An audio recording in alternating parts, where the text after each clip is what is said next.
Okay. Notice of the June 13th and 14th, 2018 meeting of the Board of Architectural and Engineering Examiners was posted to the Board of Architectural and Engineering Examiners website on June 8th, 2018. This is the engineer committee meeting that we are now called to order.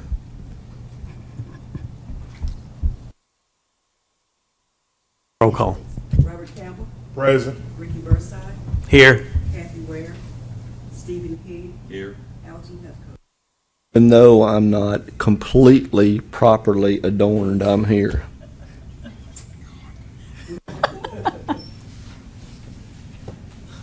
All right, thank you. First on the agenda is application review. We have, each of us has the summary for 3 applications that we're going to consider today. I know 2 of those we were sent prior to the meeting. Has everybody looked at the Ashford and Sisla files? Have not seen them. Okay.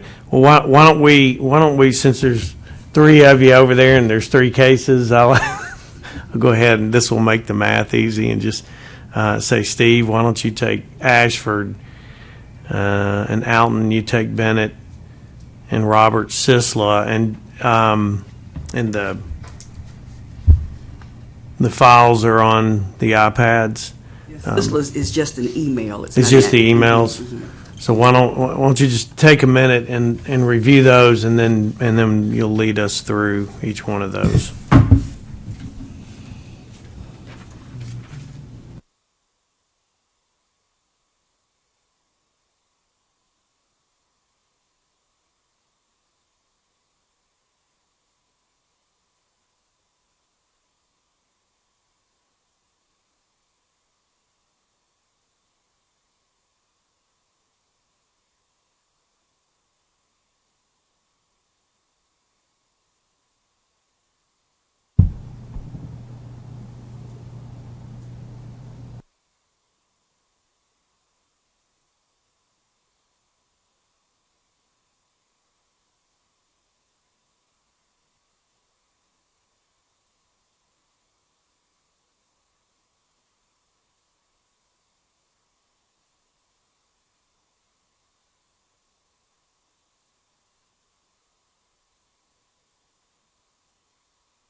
Edit, you ready?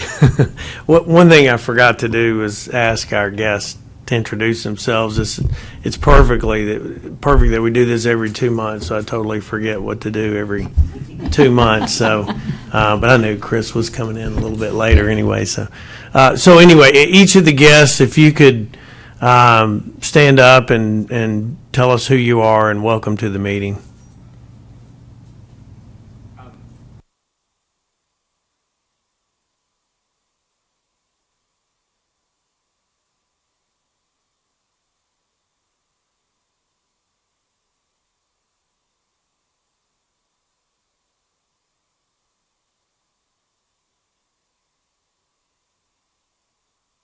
Okay, got it.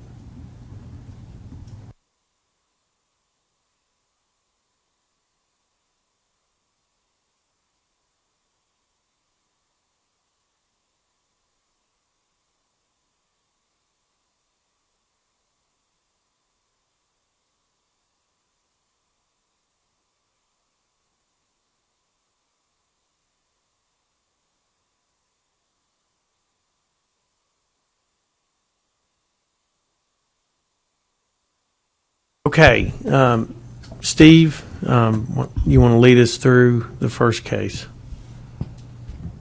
I thought this sounded somewhat familiar. I remember talking about this before. I think Hal presented it some time ago, back when he was on the board.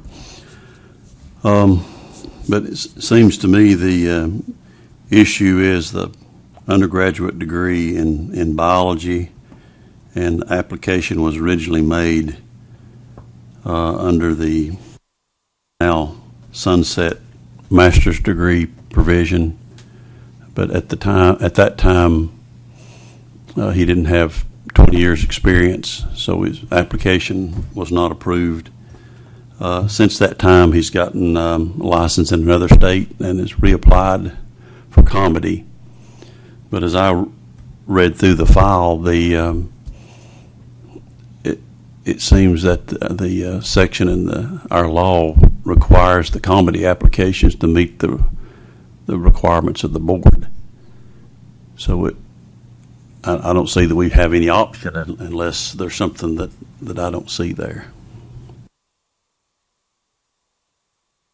Did I read that properly, Liz? Or did you? That's correct, and this is an issue that the landscape architects brought up at I think the last meeting, that they wanted to explore looking into a clause in the statute, just like the architects have, that kind of allow them to evaluate it based on what the national organization has evaluated. So you are correct in your interpretation that he must still meet the requirements of the board, but this is another issue that we've seen frequently and would be something for the board to consider in the future. Architects are wanting to do the same thing. If I understand our laws and rules, the BS degree was completed in May of 18. He'd have and what is lacking is a postgraduate experience from that BS degree, and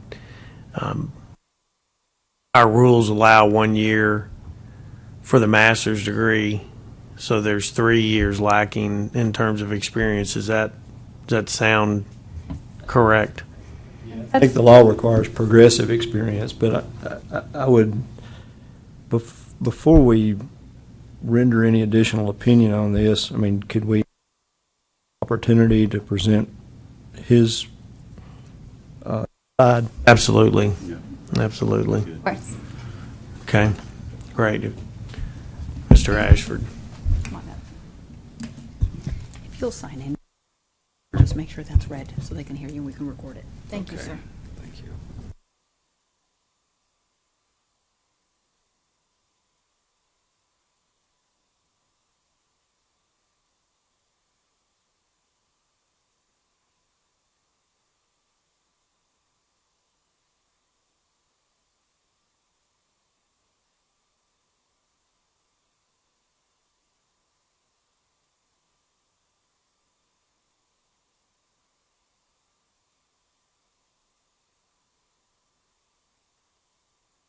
I appreciate the opportunity to speak with you guys today. Got to tell us who you are officially. Officially, my name is Walter Ashford, and most people call me PJ, though. I wanted to just briefly go through kind of a timeline of what's been going on for the last 20 years or so of my life. I gave you all a lot of papers here, but I'll talk through the first page. I graduated with a BS degree in applied biology in 2001, and I went to work for an environmental engineering firm. I mostly did construction management.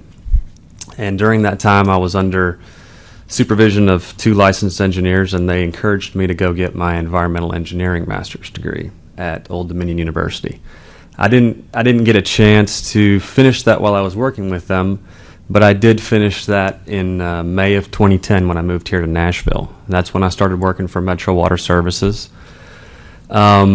At that time, I knew that there was a law that allowed for the master's degree to count as the qualifying degree. And I asked for the opinion of the board. And the last 2 pages are the mail correspondence from the board. And originally the board had decided that as long as you got your master's degree before 2012, you would qualify as long as your experience was done before June of 2016. And so after that, I went ahead and I got my FE, and then I went ahead and got my license in Virginia so I could go ahead and get those tests out of the way. And in 2013, I wanted to go ahead and make sure that everything was still okay with the board. So I came and I talked with the board, and at that time they determined that legally they couldn't license me, and they gave me direction to go pursue my undergraduate degree. So I went ahead and I pursued that, and I finished that in May. And I feel like I've met all the kind of things that the board has asked me to do, and that's why I applied for licensure 2 weeks ago. My director was nice enough to come, and if you'll allow him, he would like to just speak on my experience over the last 8 years. He's got direct knowledge. This is Mr. Scott Potter, Director of Water Services here. Good afternoon, gentlemen. Thank you for the opportunity to speak to y'all. I'm going to speak to his technical qualification, Matter of protocol, if you don't mind, would you enter your name? I'm sorry. My name is Scott Potter. I'm the Director of Metro Water Services here in Nashville. I'm a licensed professional engineer.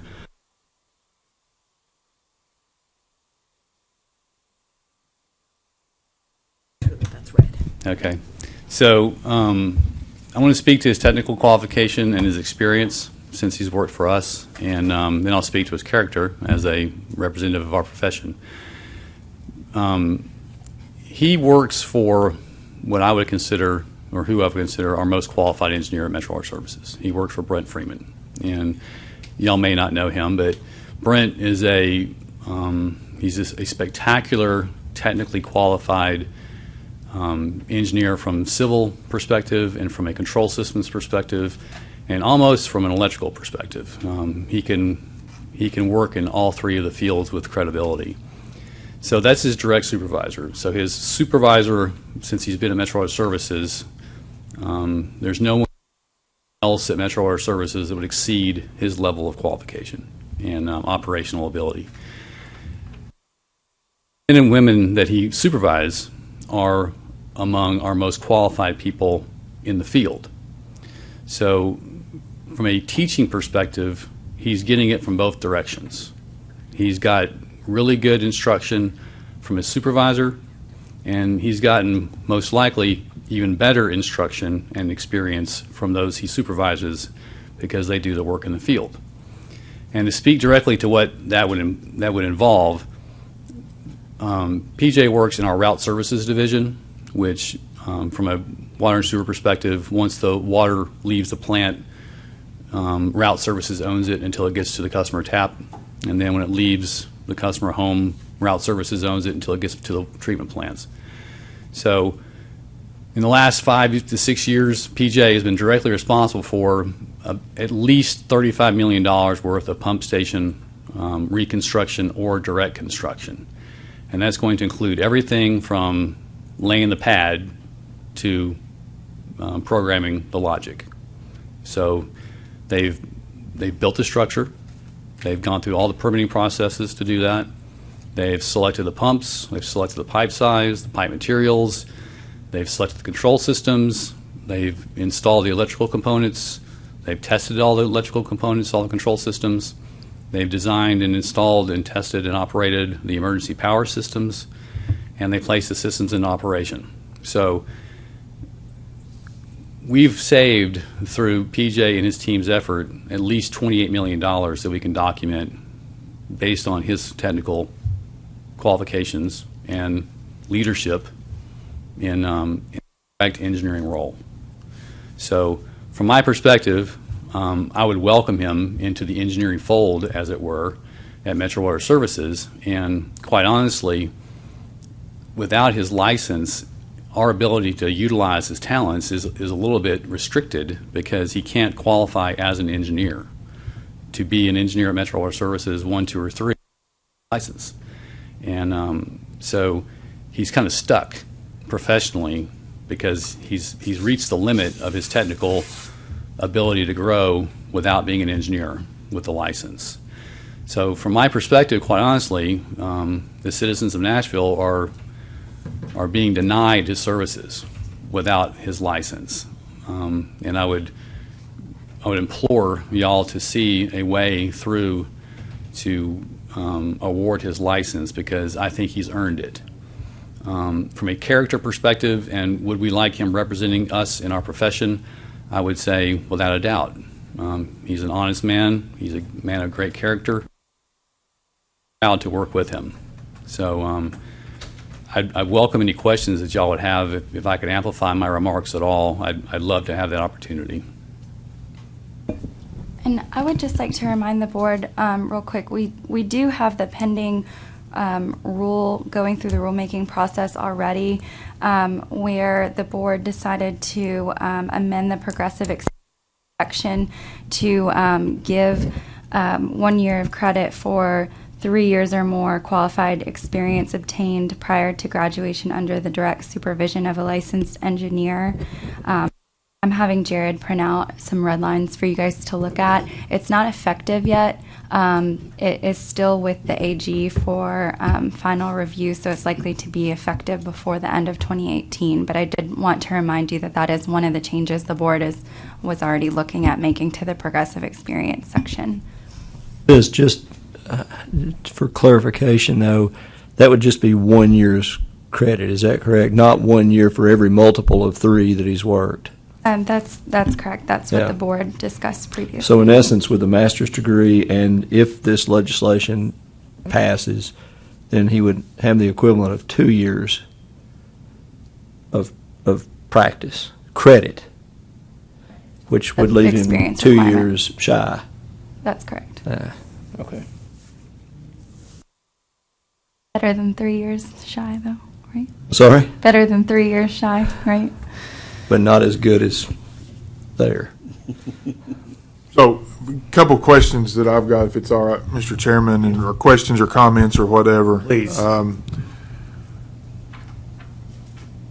There's these situations are always tough situations. Okay, I mean, you've got a rule, we've got a rule, right? You know, as far as engineering rules that say we can't let him go up higher pay grade wise or whatever wise because he's not got his P. Well, we've got a rule, and our rule is gone through a legislative process to be established as a rule. And I think we've got solid reasons for having that rule. We've got many master's candidates that don't have a technical background on any level, that have undergraduate degrees that are not in a technical enough field to allow their masters to overcome the deficiencies that we believe you need to practice in the state of Tennessee. And I understand this is, in anything that I say, has got nothing to do with your character. I have no doubt that that's a great thing. It's nothing to do with your technical ability. We've got 2 rules, all right? I mean, we got rules that go along with this. Again, you've got rules on where people are slotted based on what they are, and we've got rules that have gone through a process as well. How our flexibility to bend those rules is pretty limited in this case. I mean, it just is. We've got a 20-year experience level. with a master's degree. And again, the reason that's there is not because, oh, that makes a lot of sense. Again, because we see a lot of candidates that have very big deficiencies because they didn't go through some of the things that in engineering design classes, for instance, that you don't have in an undergraduate degree in some other field. We realize we've got some hole in that, and that's why we've passed part of this experience-based thing, because you're not the only one that falls into some of those experience things. I'm not, and again, this has got nothing to do with character. It's got nothing to do with technical ability. It's strictly got to do with, okay, we allow this to happen, and I'm not saying yes, no, but we've got 20 other people that should not happen to. So we'll allow one in at the expense of 20 that shouldn't be. And I know we've got that ability to make those decisions on our own on some level, but in this one, it's codified. I mean, it's Tennessee, I don't know. So what does anybody in the room have a suggestion on how we overcome a Tennessee Code annotated law? I mean, that's what it amounts to. And again, May I respond? Yeah, go with 1 second. But this is, I mean, we're talking rules here. We're not talking character, technical ability, or anything. And I want to make sure that I get that out, that we oftentimes leave people out, not because of character, whatever, but because it's a gateway to keep others out that should never be in. And unfortunately, I make this statement and don't make it in a glib fashion. I would rather keep out one deserving candidate as to allow 5 that are undeserving to be in, because they can create much more havoc not being qualified than the one that is qualified. So I'll shut up. Okay, sorry. Well, with due respect, sir, I would strongly disagree with that statement, because if you have someone who's qualified, they're qualified. And if someone is not qualified, they're not qualified. And from my experience with boards and commissions, there's usually a discretionary clause in the bylaws that provides y'all some leeway, and I'm hoping that's the case here. Have a professional engineer stand before you and provide his assurance of his technical qualification, I would hope carries some weight. Presumably, a candidate who does not have that qualification wouldn't have someone advocating on their behalf as strongly as not only I.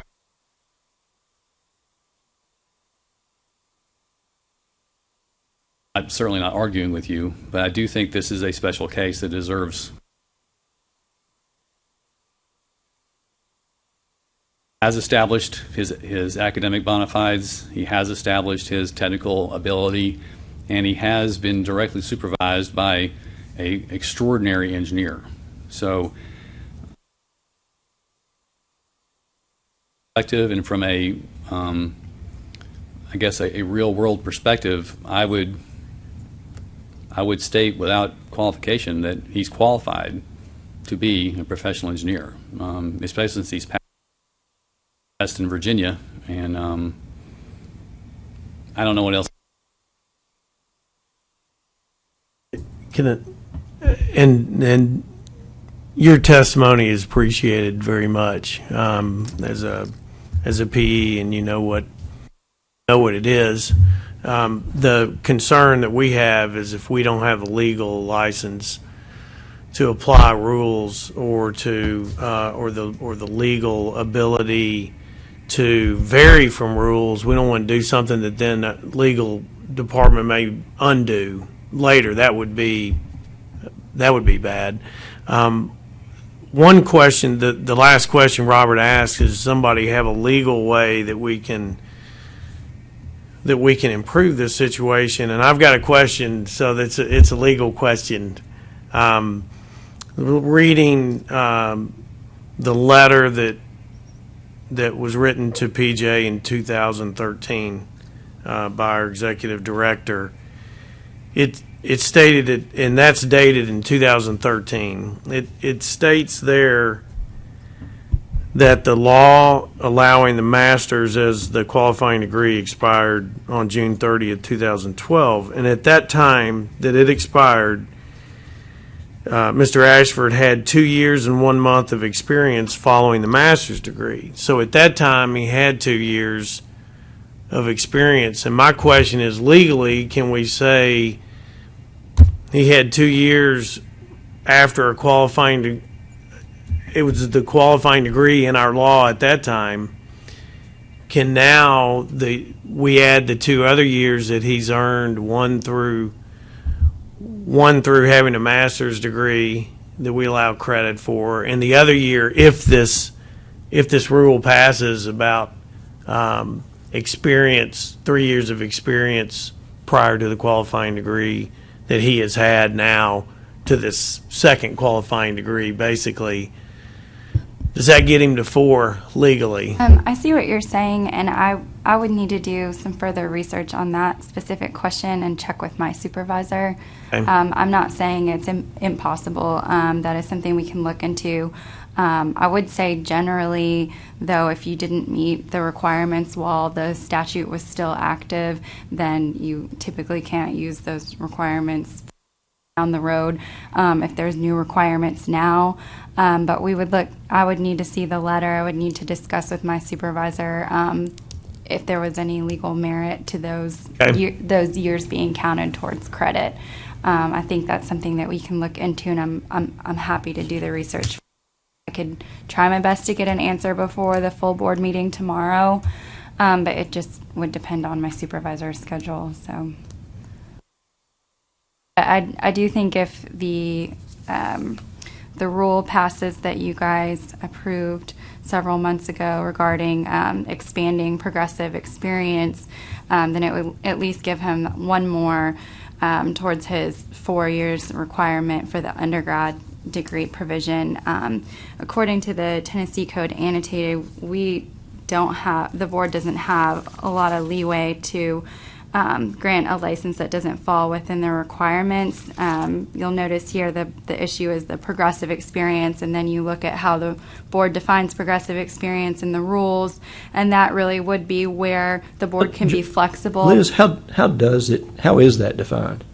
Okay, so let me read the statute I'm sorry real quick. for interrupting. No, it's fine. Let me read the statute real quick, and then I'll read the rule so you guys have it fresh on your minds.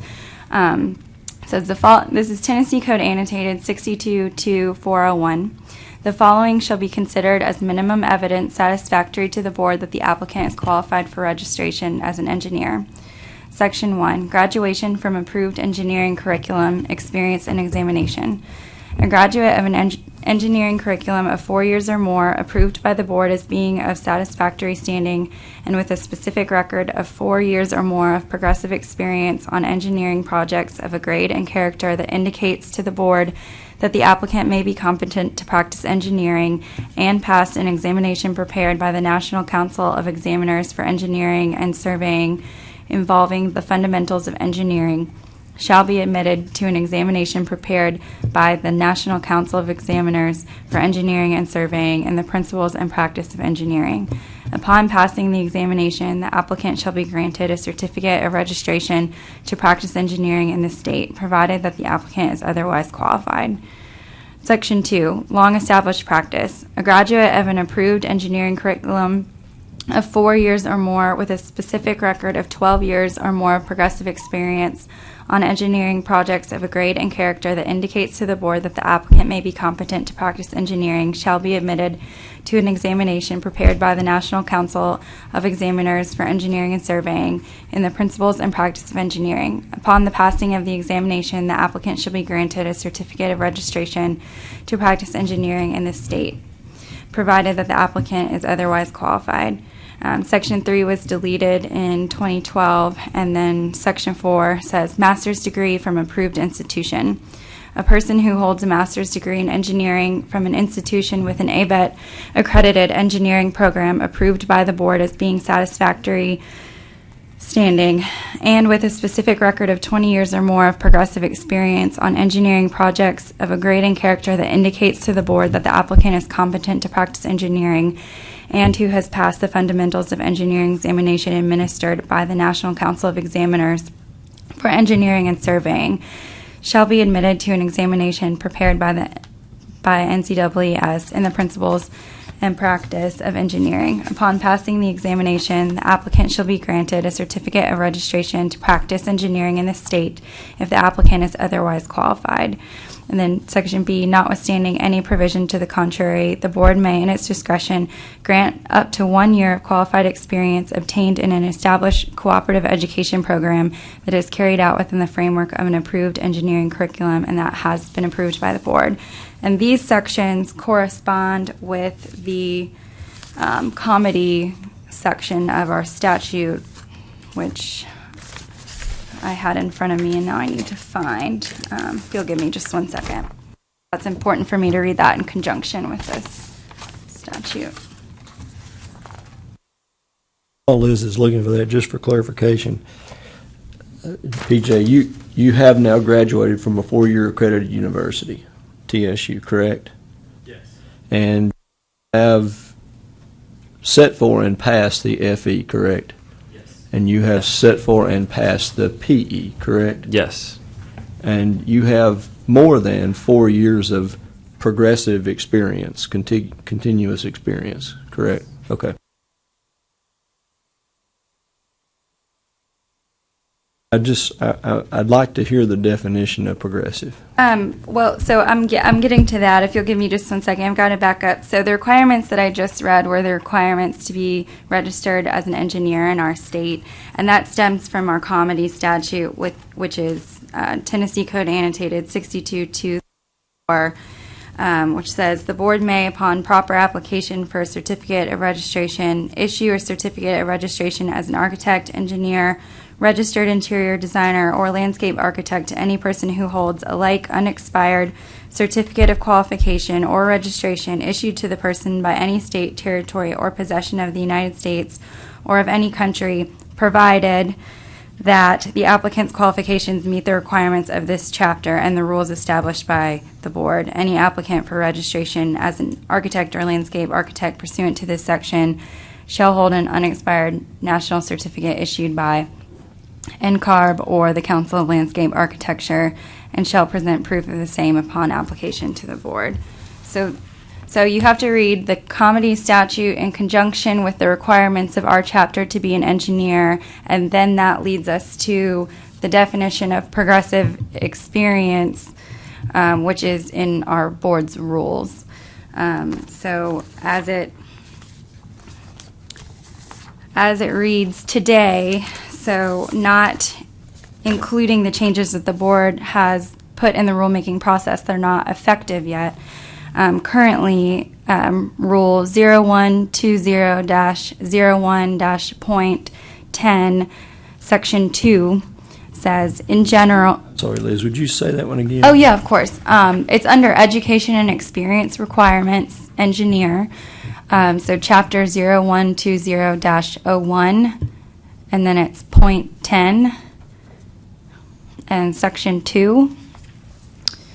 And it reads, in general, progressive experience in the practice of engineering consists of engineering experience which is supervised by a registered professional engineer. The board may grant toward experience requirements for registration as an engineer 1 year of credit for graduation with a master's degree or higher in engineering from an approved curriculum, or up to 1 year of qualified experience obtained in an established cooperative education program which is carried out within the framework of an approved engineering curriculum and which has been approved by the board. At least 1 year of engineering experience must be completed in the United States. Unless otherwise noted above, an applicant's engineering experience must be obtained after graduation with the qualifying degree and completed by the date of the examination. I think to summarize, then, my legal question is, can the 2 years that followed what was a qualifying degree be now considered by this committee as progressive experience to be added to the other factors? That's the question. I understand that it didn't allow at that time, it did not allow for meeting the qualifications because it was 2. That's the question. Can those 2 years be considered? Do you want to?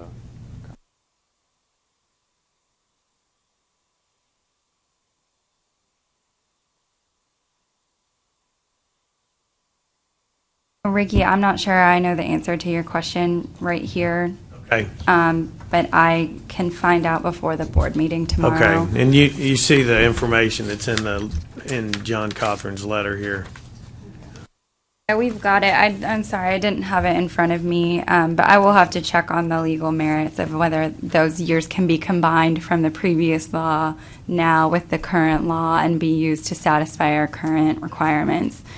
I think I can get you an answer to that before our board meeting tomorrow. I apologize that it's not right now, but I think that is I think in part. fairness, if he had qualified, then, and he had, and I remember when that took place, that even the engineering committee and John visited about that and felt that it was markedly unfair that there were going to be some people that were told that they were eligible, and in fact were eligible under the law, that were then going to be excluded from licensure, even though they had done everything that we had asked them to do.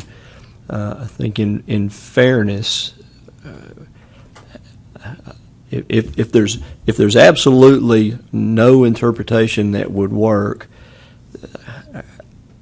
okay, I acquiesce, I give up. But in fairness to Mr. Ashford, I mean, he's done everything that we've asked him to do 2 different times, only to come back and be told, well, we're sorry, we're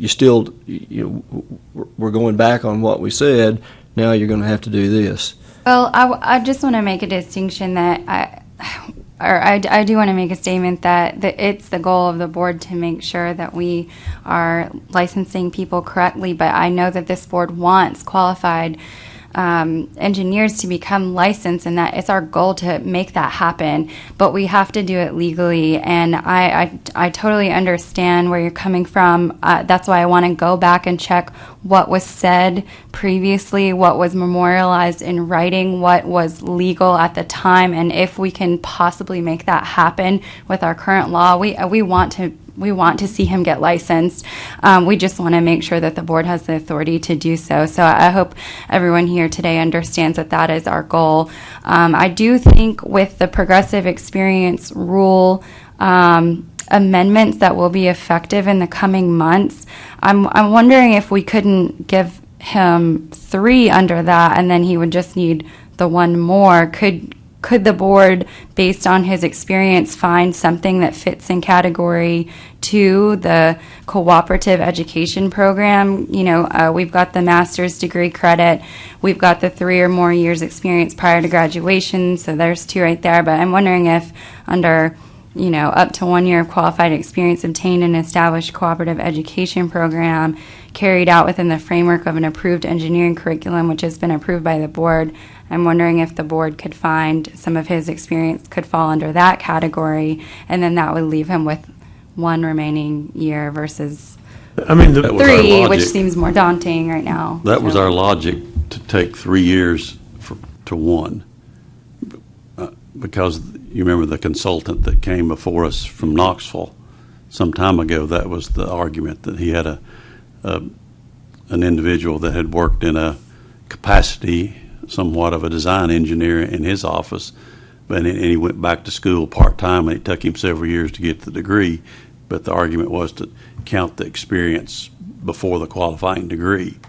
And we proposed that rule to make that similar to co-op experience. because the co-op language is Co-op kind language of, is very specific, it because is. it has to be through a curriculum. right, through a Approved university. co-op Yeah. program, yeah. So we were trying to mimic that in the real world. So to give someone before graduation a year of experience for 3 years worked under, that the experience was subject to our approval, I guess.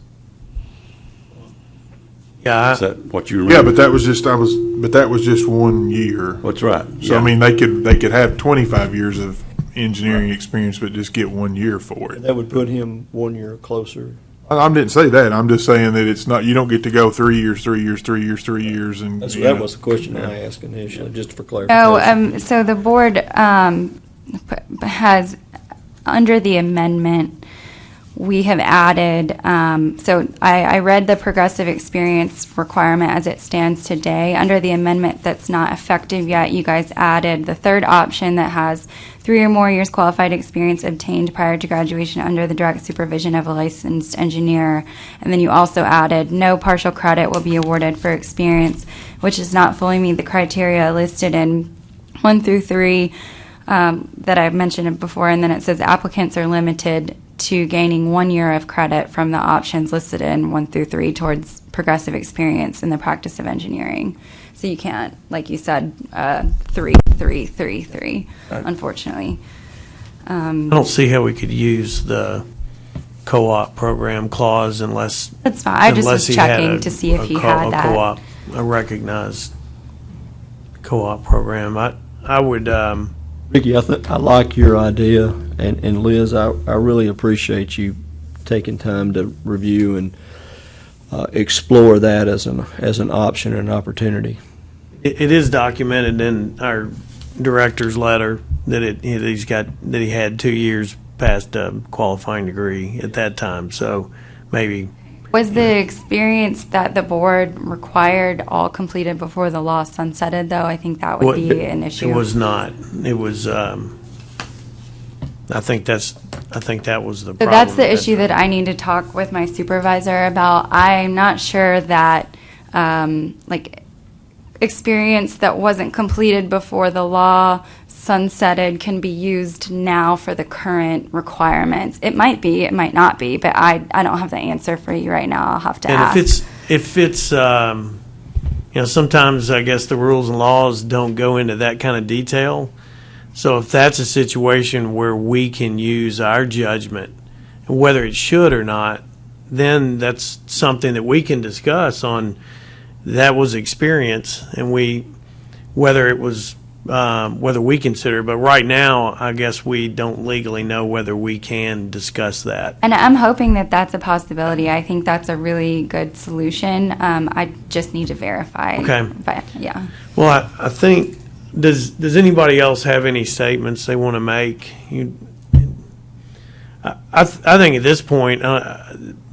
The only motion we can make is to, if we need to make one, to ask Liz to look at that legally. We can make that motion. I'd like to enter that motion, please. That defers any decision that we make until Liz can provide us an opinion from council as to whether or not Mr. Ashford would be eligible for the 2 years under the previously qualifying statute. Right. So we have a second. Any more discussion? All in favor? Aye. Opposed? Okay. Guys. Understand, I just want to make this clear. This is disappointing because obviously this guy this is the type of guy that we want to have as a licensed professional, and the fact that maybe the way the laws are written specifically disallow him that opportunity right now, I think is a shortcoming on our part. I'm grateful that you really obviously are passionate about pursuing this, and I hope this doesn't deter you from continuing to do that. And please be assured that we will work as hard as we can to try to help facilitate that on your behalf. Thank you for being here. Mr. Potter, thank you too. Thank you. Okay, why don't we move to the second application? Houghton, you ready to lead us through that one? I think I am.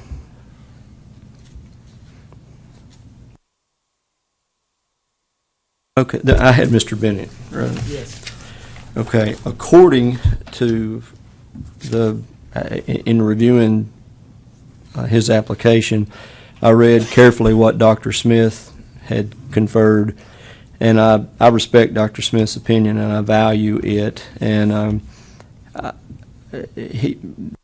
apparently the individual meets all of the criteria with the exception of the fact that it appears he may not have had the correct number of hours in his education.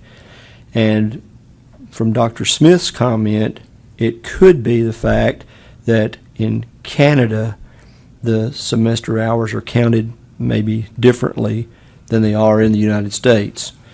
Because it appeared that he had all of the elements of the curriculum there, just the hours were deficient. So what I would recommend is that we send this back to Mr. Bennett and ask him to give us clarification on the differential, the potential differential between the Canadian calculation for semester hours and what are classified as hours in the United States. And if in fact we resubmit that back to Dr. Smith for his review and he determines that yes, in fact, he does have a sufficient number of hours in American hours, then we review this again. Does that make sense? It does. It does. Anybody got any other comments? Say that last From thing. Dr. Smith's assessment, it looked like all of the classes that would normally be affiliated with an NCAAS approved curriculum, ABET approved curriculum, were there. There was a differential in the actual hour count. So his, I guess, supposition was that it could have been that the way hours are accredited in Canada may be different than they are accredited in the United States for the same class. So if Mr. Bennett can come back and say, yes, in fact, this calculus class was in the United States would have been 5 hours for it instead of 3 hours. Exactly. And he can demonstrate that, then he, in effect, we submit that back to Dr. Smith for his review and consideration, and if he agrees that, yes, in fact, they were not counted the same, and the hours, if it were given in the United States, would have met the equivalent standard, then we can grant him that licensure. He's going to be instructed to go back and address that question. Don't count in Canadian, count in Because, American. it's cold up there and the clocks are they go real slow because they're kind of. So do the people sometimes. Okay, so you want to frame that as a motion, as a recommendation? I hope Liz was taking notes, and I would like to put that in the form of a motion that we ask Mr. Bennett to review the hours that he accumulated as part of his engineering education and determine whether or not those hours are in Canadian hours are equivalent to the requirement for ABET approval in they are in America, in United States hours. And then send that back to the board where we can refer it to Dr. Smith for his review and consideration. Okay, do I have a second? Second. Okay, discussion. The question I have is Mr. Bennett going to be able to do that? It almost seems like it would take an academic expert, I guess, for lack of another word, like maybe somebody at ABET. It seems like they might be the resource that would know whether, if they were looking at this, whether there was a difference there. Yeah, I agree. I do agree, and I think his methodology for how he pursues that is kind of up to him. We can give him recommendations that he consult with ABET. Of course, ABET is larger now than just the United States, and I'm just imagining it coming back before our committee and us. If it's just him saying yes, it's equivalent. Is that? Well, we had to. The part of the motion was to refer to Dr. Smith for his consideration too. Okay. He'd have to bless it before, and then resubmit it to us with his recommendation. That does seem like a natural since he was the one who brought it up. Mm-hmm. he might be able to get direction from Dr. Smith on how he can go about proving this. In our response to him, Liz, if you don't, and Roxanne, if you don't mind, let's give him Dr. Smith's contact information and give him, tell him that he may want to use him as a resource for this. Okay, any other discussion? That's a good point. Okay, all in favor? Aye. Ayes have it.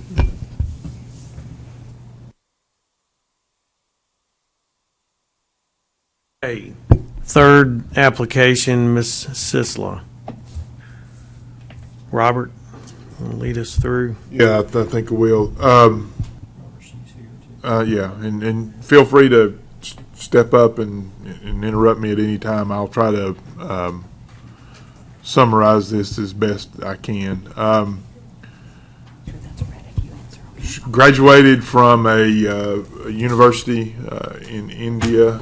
And I apologize for the pronunciation. Jawaharlal Nehru Technological University, JNTU.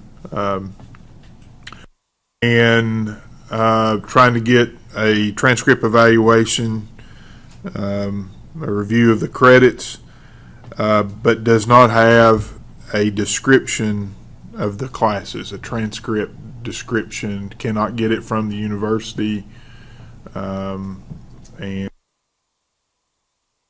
not responsive, has asked a few people that live over there to do that, and still can't get course description. I'm using the wrong terminology, sorry. Course descriptions for the different classes, so that NCAAS does not do a transcript evaluation if they don't have course descriptions. And so waive our rule that says you have to have course descriptions before NCAAS can do of the transcript. And this thing's popping in and out, and I apologize. So tell me where I messed up on the description, please, and you'll need to put your name and record.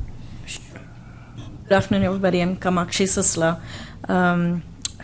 I'm here today to request waiver for my course evaluation by NCES. I've applied for PE license through committee and through NCES, and I believe I've obtained all the requirements. I got the transcripts from my bachelor's institution. It was very, very hard to obtain them, but still I was able to obtain them. But I approached them several ways to obtain course descriptions for the courses I have on my transcripts, and like I said, it's they were not responsive.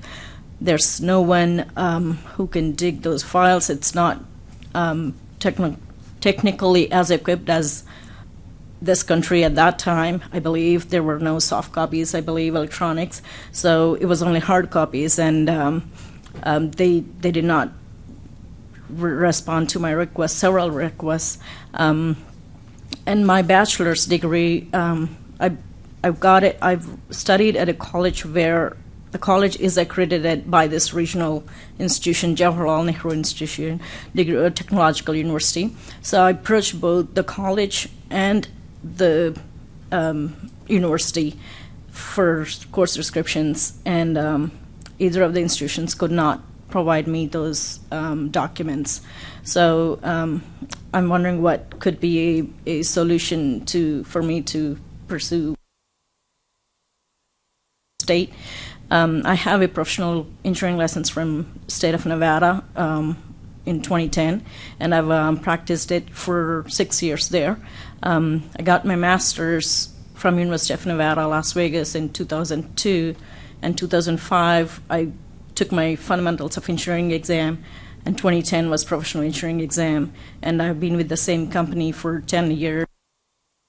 Family made me move to this state, and I thought I could get my license through comedy and continue my work here, but apparently NCES would require course descriptions, which got me to the point where I can move forward.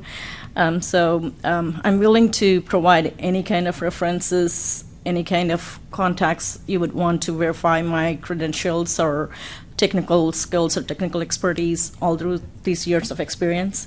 I was also wondering if even a third-party evaluation, I could even obtain that, if not through NCES. I'm willing to pay for that and get a third-party evaluation of the same course description they would provide to, but would agree or approve that. So, Chairman, can I ask a question? I remember this. I think we saw this last time, and I asked the question then. And I don't want to mistake this. You sat for the PE in Nevada, correct. and which meant you applied to the Nevada board for the right to sit for the exam. And when you applied to the Nevada board, did you have to provide your transcript at that point? At that point, I did provide my master's degree transcripts, but not bachelor's degree. This is the first time I had to go back and obtain a bachelor's degree transcript once I came out of the college. I did have them for my master's admission into the university, but not for my PE license. Yeah. Wait, I'm sorry. You had your transcript for application to the master's program? That's correct. And how did you provide the transcript of your undergraduate degree for application for master's? My master's, I went to master's in 2002, which is just the next year after my bachelor's degree. They would provide us in sealed envelopes, and we would attach it to the application along with our TOEFL scores, GRE scores, and everything together, and apply to the Where did you get your master's degree? University of Nevada, Las Vegas. Do they not have it in their archives? They don't have your transcript?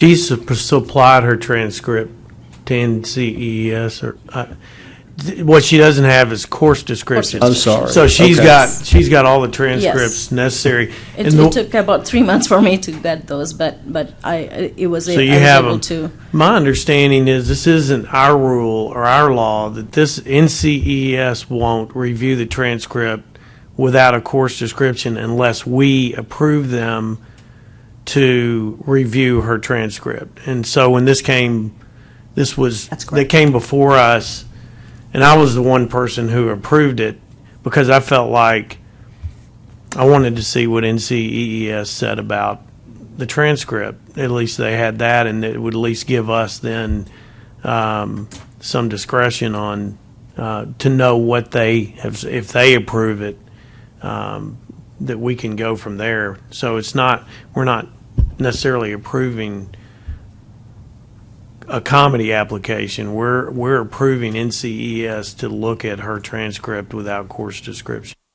That's correct. And if I can add, they actually do need exactly that, the full board to say that we request as a board that they do the evaluation. I think that's the piece. But this committee can make a recommendation to the full board if you'd like to vote tomorrow. So the question I had, and it's a question I wrote down in going through this, how do you make a transcript evaluation without descriptions? Because someone's fluid or whatever hydraulic analysis class is somebody else's something else, and I mean, how do you make the equivalence?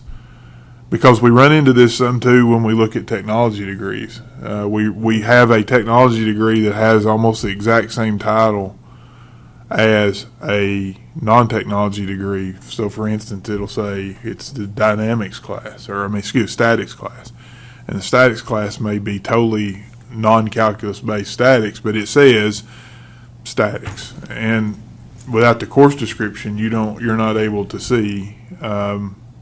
But wouldn't that be incumbent on NCAAS to? No, because they can't. But they can't. But if without the course description, that's what we're deciding. We're basically saying take the title of the course, and I'm not weighing in one way or the other. I'm just trying to get us to flesh this thing out. we're basically asking NCAAS to say, hey, that's okay, just take the title of the course and use it as what it face value at its best and highest use. Okay, so a statics course, again, and this is, like I told last gentleman, it's got nothing to do with you. It's got something to do with the overall thing. If we take a statics class, may or may not be calculus based, may or may not meet what we would consider to be a statics class, but yet it's got the title statics.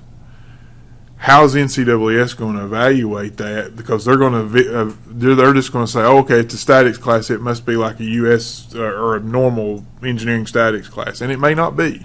And again, nothing. You're qualified. Your stuff looks good, but somebody could come in here at some point and say, I'm taking statics at whatever.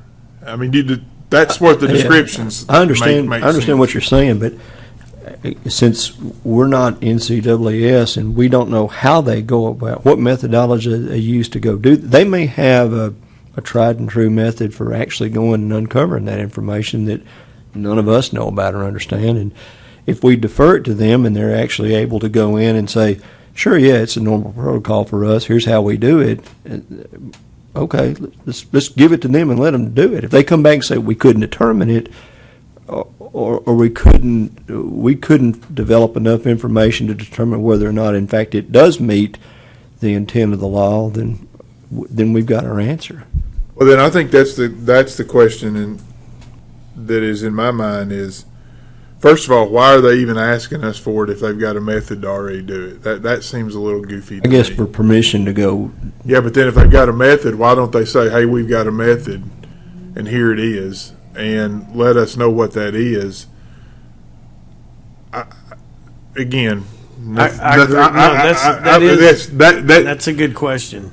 It's probably an inherent distrust for everything, but I would like for us to see, if we say yes, what special thing is NCAAS going to do to give themselves assurance that we're not putting things in the wrong place. And if they've got a great answer that says we've got descriptions from other schools in India that have this same thing or something like, I don't know what that answer, I'm just making stuff up. So if they've got that, then that's fine. But if they come back to us and say, oh, we're just going to take the title of the course and assume it's the same thing as a ABET accredited course, well, then I'm not sure that's a good answer.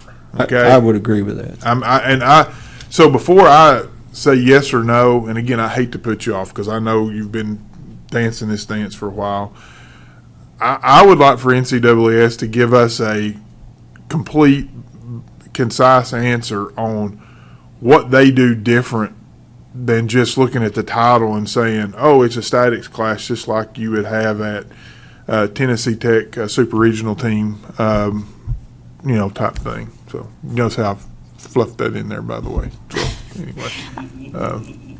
And the only other thing that we can add that I think you all have already seen, she is already licensed and had a master way back. But again, the masters is Nevada's.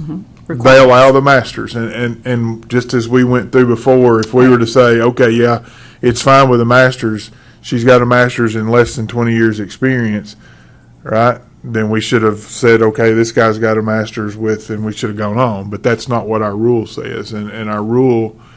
And again, I think our rules are in there for a good reason. I think the master's degree is the qualifying degree. To me, doesn't make there's a lot of holes in there, and so I think it's a good reason. But I don't want to just say, oh, she's got a master's, everything's fine, because if that were the case, you'd still need 6 more years experience based on our current Tennessee law, which is 20 years, right, or something like that. I really do want to know what the answer from NCAA. I mean, yeah, because, and yes, I think we do allow other evaluations. I mean, we've got other. I think there's one other that we can subscribe to. Is that not right? Only NCES or Dr. Smith. Or Dr. Smith. Dr. Smith, maybe what I was thinking. But his is only domestic. Okay. Okay. And I'd just like to know what their answer is to, there's got to be some reason that they want board approval before they'll go do that. That, else, if they've already got the answer, why do they need our approval for that? I mean, that just seems. What will they do to evaluate the courses without the course description? That's really the question. That is the question. That's the question. Yeah. And anytime they do evaluate without the course descriptions, they put on the evaluation, they state that. So if it's used otherwise, people will know, because there is a difference, apparently. I assumed that we weren't just giving them a pass not to evaluate it, which I really hadn't thought of in that way. I assumed it was they had some way, whether it was their knowledge of schools in India or They may. area. They may. We don't know. My guess is they would have to, because of all of the non-domestic degrees that apply for PEs in the United States. They would have to have some methodology for doing that. The cynic in me says that they don't have, and that they want the board to give their approval so that gets them off the hook in case something goes backwards. But we're not giving our approval towards the PE. We're giving our approval for them to go evaluate it. I understand, but that evaluation is the step in making sure that everything is good, so that if something doesn't happen, then they can go on record and say, we had board approval to do that. And to review it. But the review is part of the process to get licensed. Yeah, but if the review comes back and they say we couldn't make a determination, that we've got our answer. But I think what Wanda said is they put a disclaimer on there and without really doing anything. Anyway, let's ask the question. Yes. I mean, I think before we. Absolutely. I think that would be my motion, unfortunately, to wait another few days for whatever that is. But I'm just not comfortable with turning NCWS loose without knowing what they do to give us the answer. And I mean, I think that's Can we sound say it practice. this way, that we'll ask them the question and have them give us their methodology for determining that, and if we feel like it is satisfactorily comprehensive, then we'll give them authorization to move forward and present the information back to us for our review. And we can't, but we have to have full board approval before we do that. So Yeah. okay, I mean that's fine. Just give us the information and let us know what it is, and then we can make a decision on that. Do I need to put that in the form of a motion? Sort of had a motion from Robert, but it wasn't seconded, and I think we probably should. What we can do communicating with them is let them know that the board met, discussed, but we need to understand what methodology they use in order to do the evaluation. And based on that, we can always share it with the board and blind copy you and say, here's the information. Is this good enough? I think stated correctly that we need to know what methodology they plan to use before we agree that, yes, it'd be acceptable for them to proceed. Well, and you don't have to, exactly as Wanda said, you don't have to accept it and license if it's just we looked at the title. But once we know what method they use, they don't have to proceed if that's all it is, an evaluation to the title. Exactly. Yeah. I can email them as soon as I get back upstairs. Okay. And sometimes they answer pretty quickly, so I could have an answer by in the morning. Tomorrow. So Robert's made his motion to ask that question of NCES. Do we have a second? I'll second to get to discussion, I guess. Okay. We've got a second. So discussion.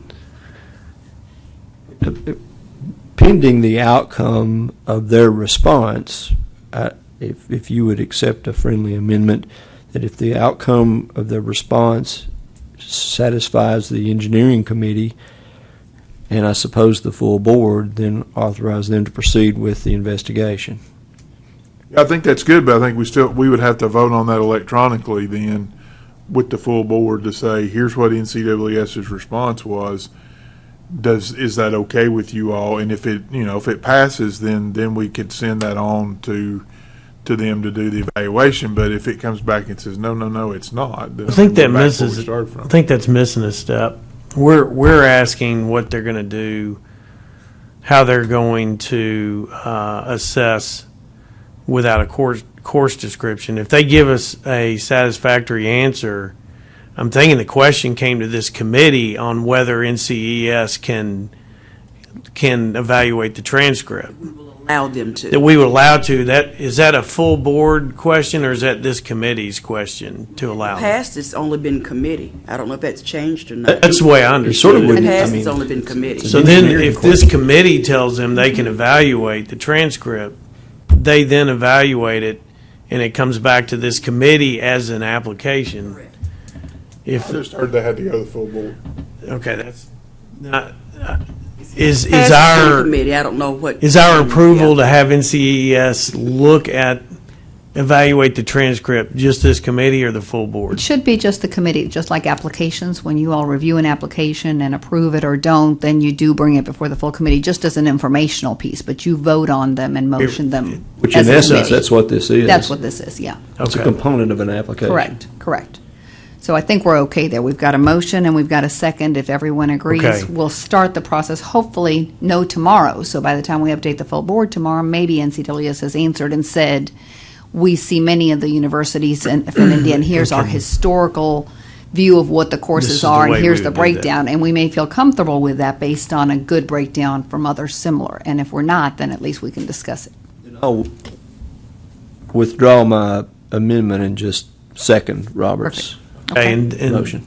so to further the discussion part, I've got to ask this question that I'm not a hoarder. This is a stupid question, but I have my textbooks from college. I just couldn't. They cost too much. I couldn't throw them away.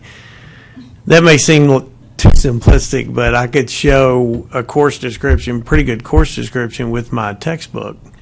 Is that? I do have some textbooks from my bachelor's degree. I mean, I If I that have my helps. notes.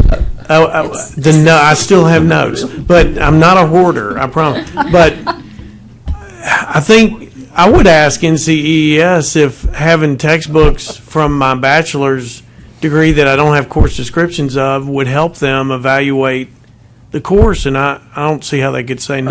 That's an I- excellent idea. Yeah, I don't have the hard copy of the course description. If I had it, I would Yeah, have definitely saved but them. a textbook But, is pretty good. Yeah, I have the titles, I have the authors, so I can provide definitely some information on I think that textbooks would I've be really used. helpful to them, and something that we may want to include in our, when you talk to NCAAS, tell them that she has and can provide information about the textbook she had in the undergraduate program. I can even provide you, like, right after I get to my work. Great. Yeah, this afternoon. That would be great. That way Okay. our email's Good complete point, and Ricky. has Okay. more of a chance of giving us a good Definitely, I answer. can do that, right away. And then one other question: what field are you in? What's your field of work? Hydrology, hydraulics, stormwater design. Okay. I'm currently working on metro sidewalk improvement Okay. projects. Yeah, and I've done a lot of projects in Nevada, including highways, freeway design, and stormwater design on those. And I've have references from City of Las Vegas. The agencies there. If you need to, check any of my technical experience or credentials, definitely. We will definitely, if we can get this to the application stage, we will definitely have your references. Okay, any other discussion? Okay, all in favor? Aye. Opposed? Okay. Oh, late aye. Okay, motion passes. Thank you for coming in. Thank you. Thank you all for your time, and Thank you.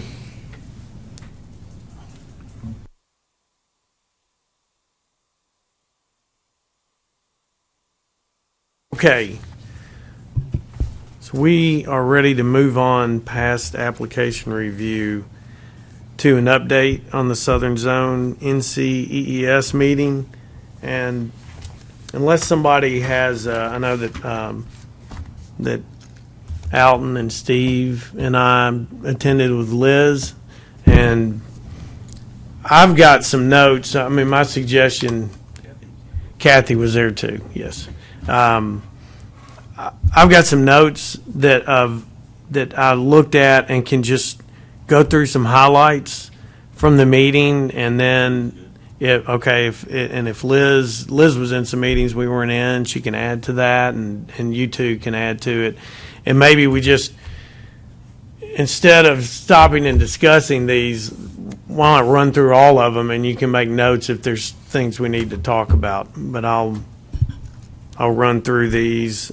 We had the first day, the NCEES officers were there, and President Pat Tammy made the point that the NCEES executive officers are available to visit boards if we want to ask them. So that was just a reminder there. His number one issue was a tax on licensure, for what that's worth. The president-elect, James Purcell, who's from New Jersey, spoke, and his number one issue was to improve mobility, because he sees that as a threat to licensure. And what he's saying is that when states have laws that differ from the model law, that can be a weakness with in the court cases. If your state is kind of out of whack compared to the other states, you may have something that may not hold up in court. So he is urging each of the boards to compare our state laws with model law and to change one thing before the August meeting. that was the charge. So we got to get to work on that. The treasurer, Tim Rickborn, spoke, and the money coming in, I thought was interesting, on exams was over the budget, and he credited decoupling in many states with that, with them being over the budget. Jerry Carter spoke, and he's retiring. He talked about there was a settlement in a case that NCES was involved in, where another company that made test prep materials, somehow about 50 exact questions from NCES exams found their way into the test prep material, and so there was a lawsuit, and they settled that, and NCES won that. So I just thought that was under education. I don't have. They are either moving or have removed equivalent, the word equivalent, in their language for foreign degrees. So the foreign degrees either need to meet the ABET or NCEES, period. That was stated. And the software exam is gone, so there's no more exam for software engineering due to low numbers. We're almost there. There was decoupling issue, the early taking of the PE. Alabama has recently approved that. South Carolina approved it, felt it's a good thing. Virginia has been against it, but it's going to decoupling because other states have it. Louisiana's decoupled. Texas is decoupled. Arkansas is not yet decoupled. So that was just from reports. That was interesting that the dominoes continue to fall there. QBS, there was some discussion on QBS, and it ranges quite a bit. And on one side, Alabama requires QBS not only for public projects but for private. So that's on one side, and on the other, South Carolina and Louisiana are against having QBS in the. I don't know that they're against QBS, but they don't want QBS in the board laws and rules. So that's kind of the other side, but I think we're kind of in the middle.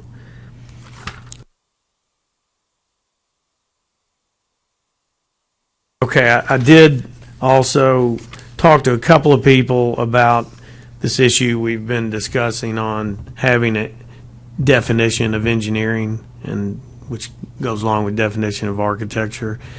And I talked to Jim Purcell with New Jersey because I really like the way he speaks. I like that accent, but Jersey just. But they have a definition. He doesn't like NCEES's definition of engineering. The ones he suggested us look at are New Jersey, of course, and Maryland. He said they're good and similar. And then I talked to Bob Zale, I think is how you say it, from Oklahoma, who's been around a long time.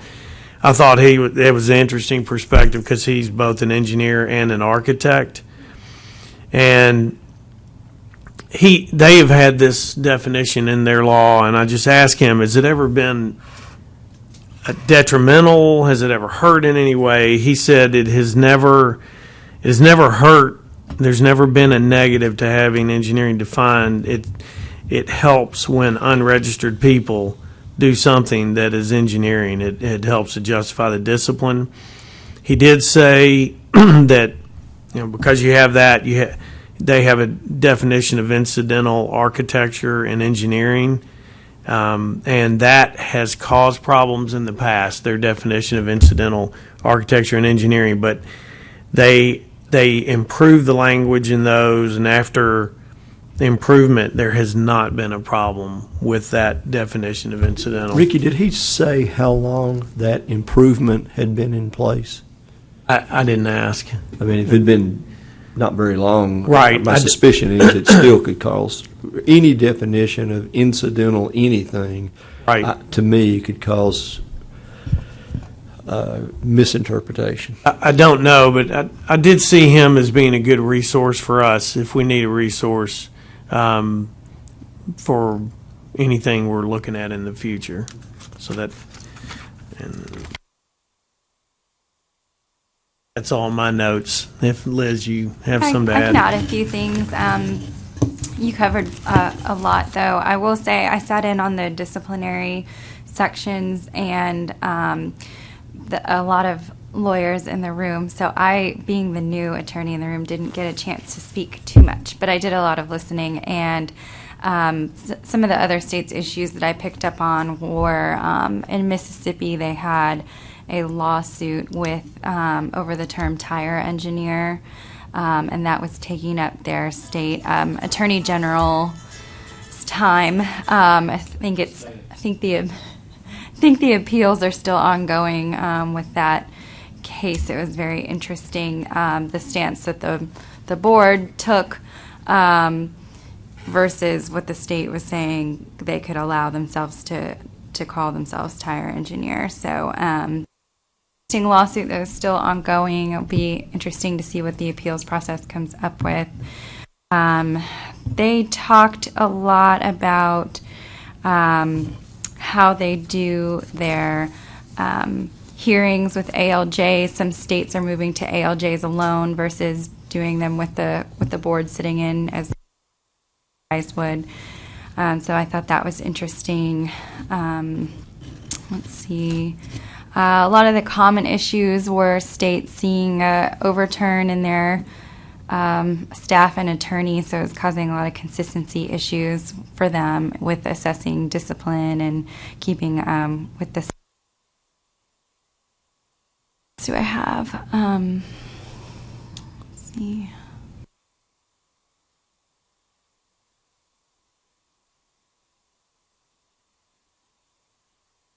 I already mentioned the QBS issues, and I'm not sure that I have much else. Let me look through my notes one more time again, but those were pretty much the highlights that I had that were different from Ricky. I was going to bring up the tire engineer issue because I think that was discussed in the engineering forum. It was. But what amazed me about that was how seriously some states took that.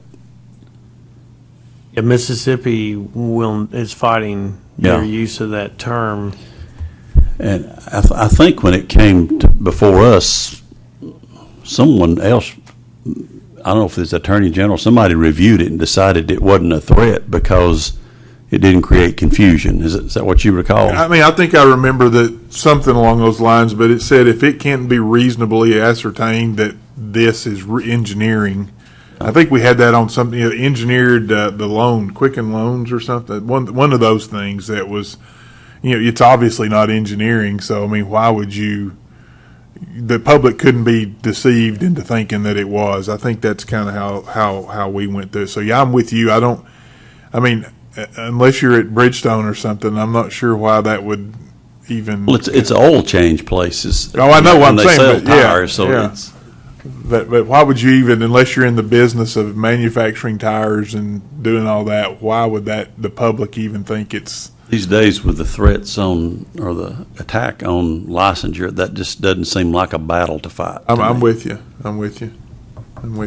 It was interesting that just for what it's worth for us, as we look at we may look at similar kind of cases that a couple of the states like Louisiana said, okay, but you need to add the word automotive service underneath the business name, to tire engineer automotive service.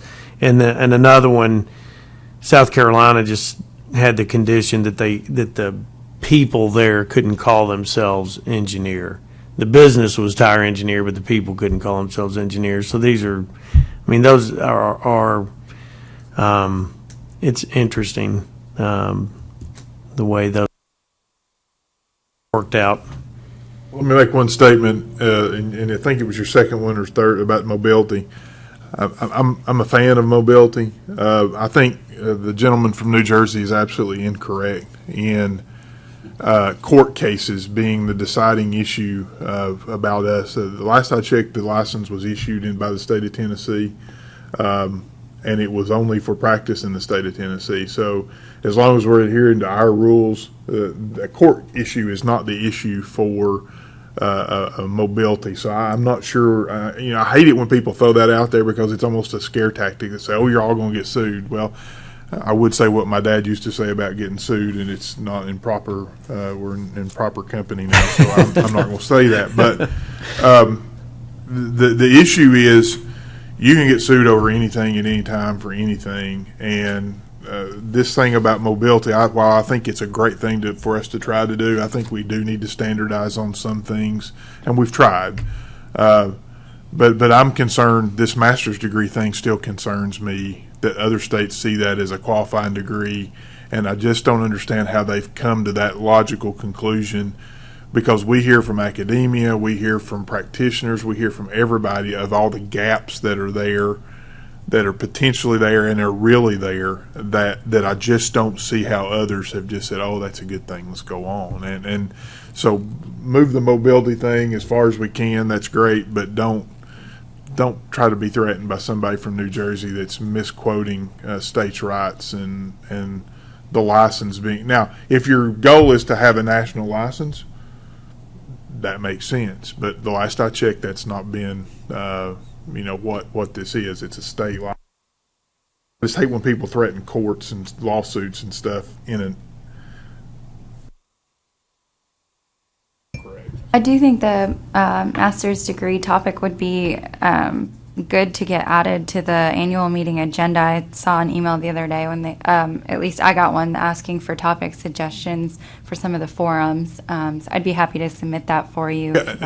And part of what I got my information from was actually from the Southern Zone meeting year before last, and everybody almost kind of panned the master's degree as a qualifying because they brought up all the holes. I mean, they don't have an engineering design class in it, and you don't take a breadth of topics so that you end up not knowing that you don't know anything about electrical engineering or about this or about that, and there's a lack of some of the basic building blocks for calculus and things that you build on to have your other expertise. And some guy got up and very eloquently stated like 5 things that were wrong with it, and he's not the only one, but he said it in the best way. And so I'm just, in my mind, I don't understand why other states have said, okay, that's fine. And maybe they've got logic for that. But that would be a good question to ask why other states came to that assumption that master's degree made a good qualifying degree. So that probably would, in my mind, that would be some good information.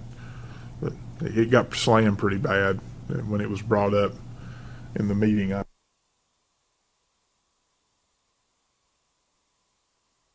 Okay, anything else about the Southern Zone meeting that we need to cover? Okay. Have we talked about who's going to the national? That was the next topic I had. Before written you down. got to that one, let me ask you a question. You brought up QBS, and I Yes. know we've got the meeting tomorrow. What's the progress of getting the FAQs on the website? Are they on there? And I looked for them 3 or 4 days ago because I had a question from a supplier of municipal government, and I said, "Well, it's on the website. It's FAQs," and I didn't see them. In all the others except for the piece on QBS, right? Yeah, the QBS. Yeah. The QBS. I need to follow up. Yeah, you're Because right. that was my understanding from, hey, this is going to be done, and then we're going to talk about QBS. And, they had a question about pricing for different things, and one of them was surveying services, which is not under QBS, but the way they lumped it in, it was all under one thing. And I said, well, let me see what it says about rates on the FAQs. And I had to pull up one of my old ones from a file that I've got, and it wasn't on the website. I couldn't find it on the website, so. No, it should be easy to find, so I'll find out when they can Okay. be released without exception. That's a good point. Okay, I but think it was and brought to up. be clear, we're talking about the QBS FAQs, correct? Yes, sir. The QBS FAQs are not going back on the website until after the meetings and the whole session we're having tomorrow. I think those are not going on. Is that your understanding as well? My understanding was they were going on immediately, and we were working through all the other stuff. I think all of our other frequently asked questions are, but not the particulars on QBS. But I'll find out. Whatever we can release to put out. Well, that was We my will. understanding, was Okay. they were going back on the website along with that statement, but Okay. Okay. I misunderstood that as well. I thought that was stated at some point, whether it was in the board meeting or meeting afterwards, that they would go back on the website. But anyway, that's, I will find out. Do you okay. remember who said that? Who said that? To I you? don't. again, I thought it was something that, as we were talking about the legislative part of it, and I don't know if it was Carter that said that or somebody else that would have been in his position. I mean, that, hey, here's how we're going to put the QBS FAQs back up, and we're going to have this meeting about QBS to try to flesh out the stuff. That's the way I thought it was presented, so that's why I was asking the question. I'll find out by the time we start the meeting. Okay, well, as far as agenda, there are a couple of other things that I thought we should cover before the meeting tomorrow, and one is the NCES meeting in August. Are we going to be needing to make a recommendation on who will attend that for board approval tomorrow? Yes, so it is on our agenda for tomorrow to have that. The last conversation we had, I believe the board's decision or desire was for all 5 members to go, and that has not been approved. I've only been approved for us to send the 3 members that NCWS pays for, 1 attorney, and 1 director will go between the architects and engineers and land surveyors. So that there will save as well. So if we want to talk about that now and have an idea and then just have the full board vote on it with Kathy not here, it depends on you. We could talk about it tomorrow. We'll have plenty of time, however you prefer. What do you guys want to do as far? Last time I thought it was a little. It was. Okay, see, it was a little awkward. I thought to have the discussion in the full board meeting because nobody wanted to say anything. But I mean, I'll say I have been to the last several, minus the Virgin Islands, the last several meetings. So it's it's probably my turn to skip unless other people cannot go, and then I could. We know, I don't remember what Kathy said. I mean, is she planning on going, or I don't know what her schedule is. I don't know. But I would. I mean, with that said, I could see Alton and Robert and Kathy going, and if one of those 3 can't go, I can step in What is the date of that? soon. It's August the 15th through the what time? through the The 18th. 18th. It's the 15th through the 18th, and I think that registration is coming up It's real coming soon. up. Yeah, the registration and airlines are soon. Yeah. Yeah, because I think did I get a postcard or something on that? You did. A few days ago. I probably would not be able to go then. I got a conflicting conference. So that leaves the. That was easy. Yeah, Ricky, if you're able to go, I mean, it is the three, we've been approved for the three that NCWS will support, and Does the state not provide one? so, right, actually, travel in general, if we need to go and a board member can represent, we try in every profession, and in many, just one member goes, in many professions. So in this case, although it's still the licensee's money, because we pay to be members for all the organizations, because they pay for the three, then that's how travel will be limited to those three. I have programs in which I won't be going, a director won't go. It'll just be a board member and just one, not two or three, and it's a board with 5 or 7. It's just a way, I think, just change times to view travel as, how does it look? Are we going for real business-oriented things?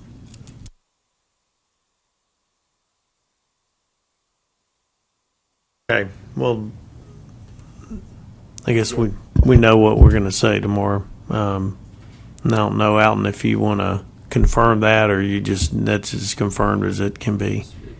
Let's just assume that I can't go. Okay. Okay. The other 2 old items that I have on here is, I don't know if we, one is decoupling. Do we need to be doing anything? What is the status of that? And And again, I've only been to the one meeting, but what was the engineering committee's recommendation about decoupling, or did they have one? We were ambidextrous on that. Ambivalent, I'm sorry. We basically can't do really anything. I mean, I think whatever legislation is pushed has to be pushed by an engineering society, because our odds of getting a decoupling bill put through are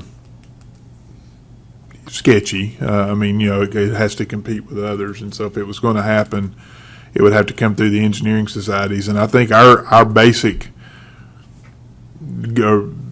platform, whatever, our basic thing said that we would let them push whatever they wanted to on decoupling, because I don't think we had a real position. We all saw pros and we saw cons, but we were not going to have a big fight between all the engineers. Yeah, I mean, I think we're neutral. I think we see some good and some bad, and me, well, I mean, that's. I think have this conversation. Well, go ahead. I mean, it's. I mean, again, if we are about the business of promoting licensure, and if somebody can take the exam right out of school and feel a lot more comfortable about it, and I think I've asked a lot of young engineers that question. Most of them would have preferred to have taken the PE as soon as they got out. Even when I explained to them, and if I had taken the PE when I first got out, there are so many things that are on the PE that I had no real practical knowledge of. They still want to take it. They feel like it'd be something that they would want to do. Well, okay, somebody gets out into practice 2, 3, 4 years, or they go into a field that they're not under the direct supervision of a licensed professional, and they're not able to sit for the PE later on. That's a discouragement towards licensure. And I'm sure there are arguments the other way, but maybe this board is supposed to be Switzerland. We're not supposed to take a position one way or the other, but personally, I think decoupling may be a really good idea. Well, I know a lot of the conversation that we had favored decoupling for a number of reasons, and one was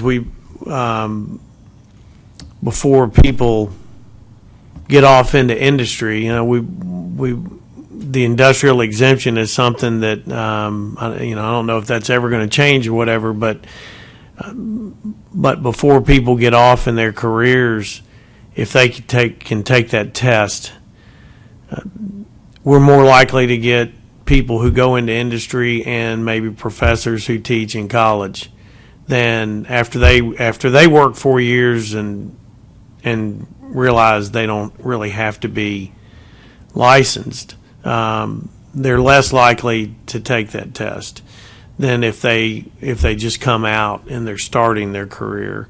The other issues were the pass rate. Every number that I've ever seen published, the pass rate is about the same of people after 1 or 2 years, as opposed to 4 or after. It's even, and that tells me personally it's an academic test, at least for a lot of, maybe not for all of the disciplines, but for a lot of disciplines, it's an academic test because of how specialized. You saw the results, and when I asked the question, how many people have submitted exam questions, the number that raised their hands, and I said, how many of you are in academia? And almost all of them kept their hands up. So, yeah. So there were, I think there were reasons where we felt like, and then the other reason is every state around us is decoupled. We're going to be having people in our state go get licensed and come back for comedy, and it's so I felt like we saw reasons to decouple and not too many reasons to not. I don't want to say there were no reasons to decouple. I think about Mr. Ashford, who was just in here, if he had taken the PE right out of, well, if he had gotten an accredited degree and taken it right out of school, that would, and we've had several people that have come in industry or government who have applied for licensure and really couldn't get the qualifications about under direct supervision of a licensed professional. Well, had they taken the test right out of school and known that was one of the criteria, they probably would have sought opportunities or sought opportunities to document or seek people out that were licensed professionals in their career so that they could take the path towards licensure. I just think it's a very good idea.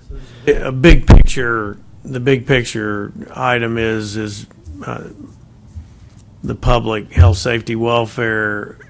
Is it better off having more people licensed, more engineers licensed, and without watering down the requirements, all things equal, it probably is, because that puts people under a set of rules and oversight that otherwise they're not. So, but I absolutely agree with what Robert's saying. This isn't anything that our board is going to have success in pushing through legislation if the professional societies aren't behind it. So we made our round and talked to the professional societies, some as a group and some individually, and I think that has probably been 3 years ago, maybe. They've not come to us, and so I don't think it's. So I don't know if it's worth a report about the states that are now decoupled or not. Just that's new information that there are additional.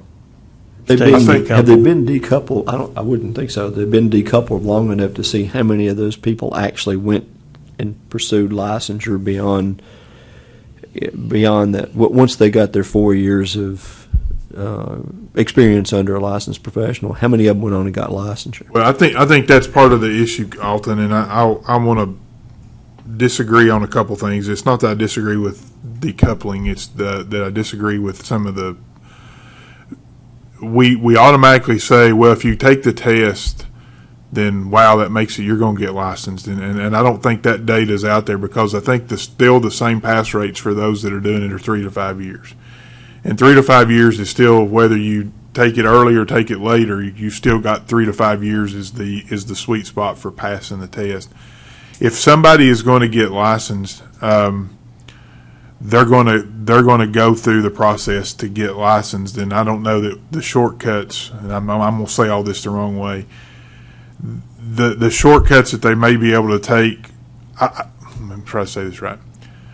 Taking the test early, I don't think means we're going to get more people licensed overall. And I don't think the data's out there to support that. We've not seen some drastic increase in the I think number it's of licenses. only, it's too new for there Well, to be and data that's, available. but it's been going on in several states for a while, and they've not seen, even in their states, they've not seen dramatic numbers of new licensees coming in because, over what the rates that they were running.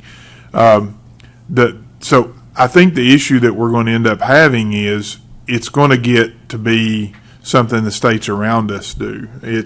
We don't see it as a health, safety, and welfare issue unless you take the test in one discipline and end up practicing in another discipline. Then you have to ask yourself, how qualified are you to practice in that other discipline?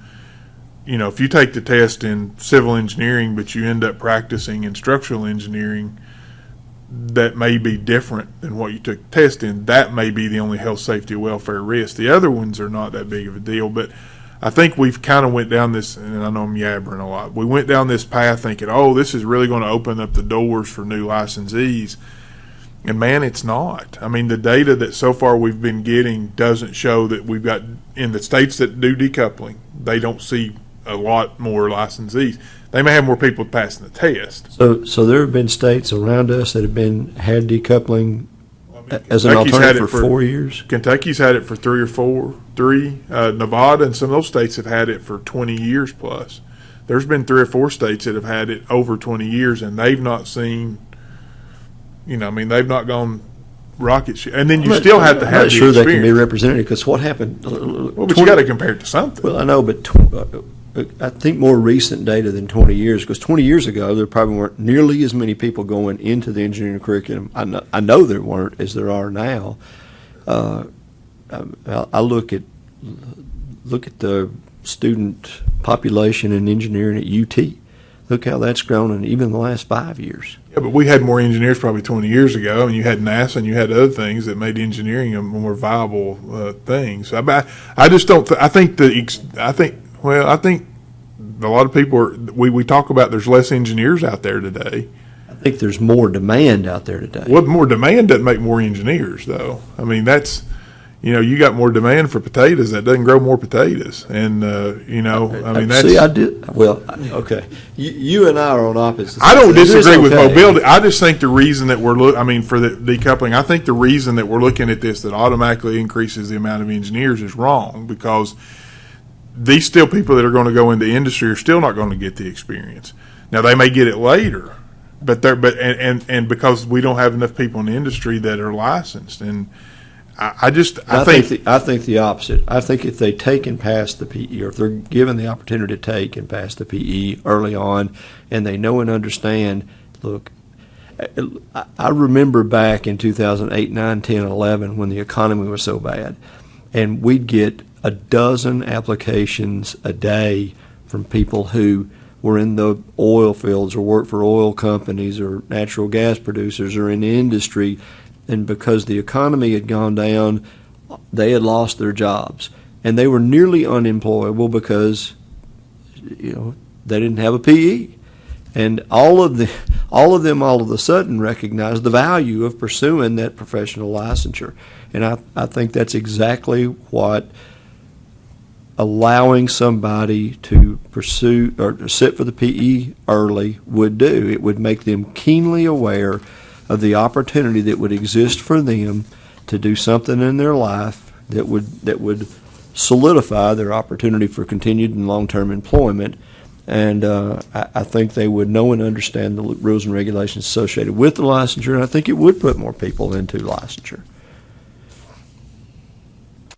I think the kicker on it all is that a previous attorney, when we were discussing this, said that it could be that one could go take the PE in Kentucky and then apply to Tennessee and have to take it again because of the way the law is written. Well, that's definitely not what we want to happen. No. To me, again, the reason we end up doing it's going to be more of a commerce and trade reason than a health, safety, and welfare reason.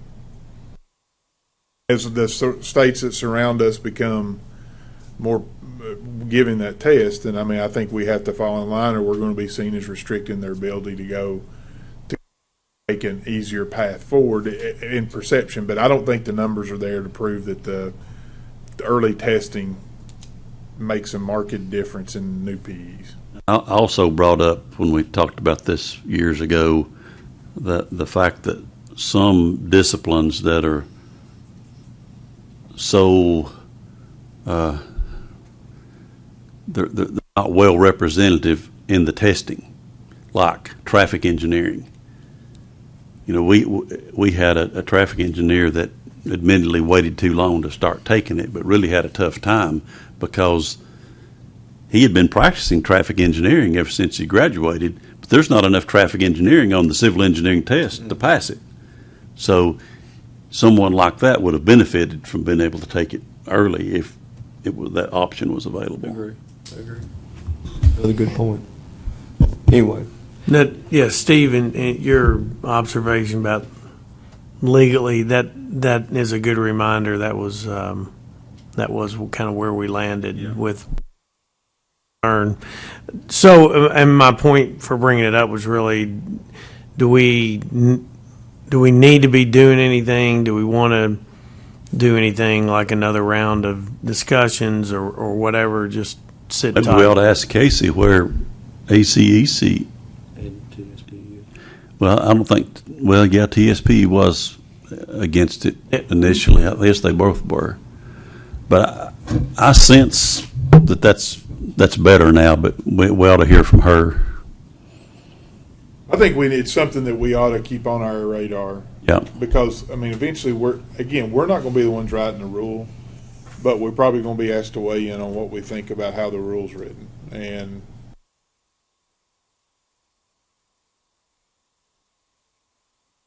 I don't see any negative health, safety, and welfare to somebody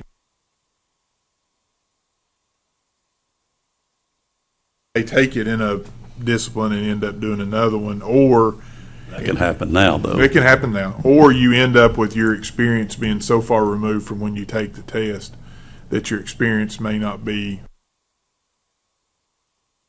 That may be something that we want to write into the rule that, you know, this experience needs to be within the last 10 years. Like your guy taking some of his experience may be.